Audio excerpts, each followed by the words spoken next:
So, children, we will be starting with the experiments in this video. In your textbook, also, you have few experiments to prove transpiration, and whatever experiments we are going to do now, these are basically important with respect to figure based question. So in boards or in exams, you will be given a figure, and based on this picture, you will be asked certain questions. Right, children? So one by one, we will be discussing the experiments. This is the first one where you can see that there is a sun, right? This yellow color is basically to show that that's the sunlight. Then you have the pot, and there is a fresh plant. We have not plugged the plant, it is intact in the soil. And what else you can see is that we have covered only the shoot of the plant with a polythene bag, a transparent plastic bag. We have not used this soil, we have not covered the whole pot altogether, we have just taken this shoot, right? I am taking everything step by step because your questions are based on all these points only. Right, children? With this setup, once you have made this, a pot which is having a plant, and the plant only, the shoot only, is covered with a plastic bag, and the soil is wet, soil is well watered, doesn't matter. We have nothing to do with the soil here, and we have excluded it out. With this setup, you keep the whole pot in sun for some time so that the results come faster. What you have to do, you have to prove that there is a water loss in the form of vapors from the plant. Right, children? The first question which comes in such experiment based questions is why only the shoot is covered? So, in that case, your answer should be to exclude the evaporative loss of water.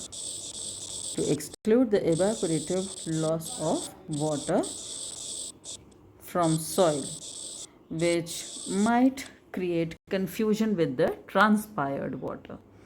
Please listen to my sentence. To exclude the evaporative loss of water from the soil, to interfere with the results of transpiration. Otherwise, we would never come to know that the droplets you are seeing on the inner sides, these water droplets, they have come as a result of transpired water, or they have evaporated from the wet soil. So just to exclude that confusion, we have prevented the soil from being covered. Right, children? The second thing is the water droplets that you can see here, though we did not see anything during the experiment because water comes out in the form of vapors, and vapors are never seen there. Right.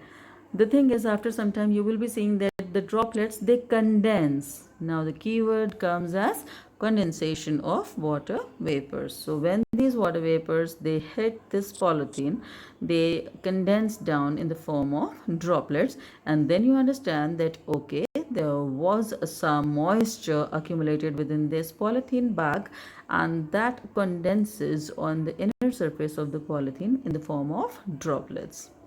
Right, children? As a control, now I hope you people understand what is a control setup.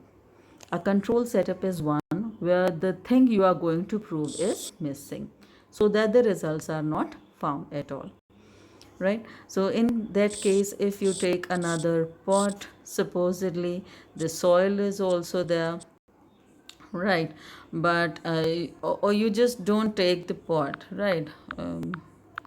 What we can do is, just hold on, what we can do is we just take an empty polythene which is tied at the mouth, and you keep this polythene in sun for some time. You will not notice any deposition over the inner surface of the polythene. Why? Because the plant is not there.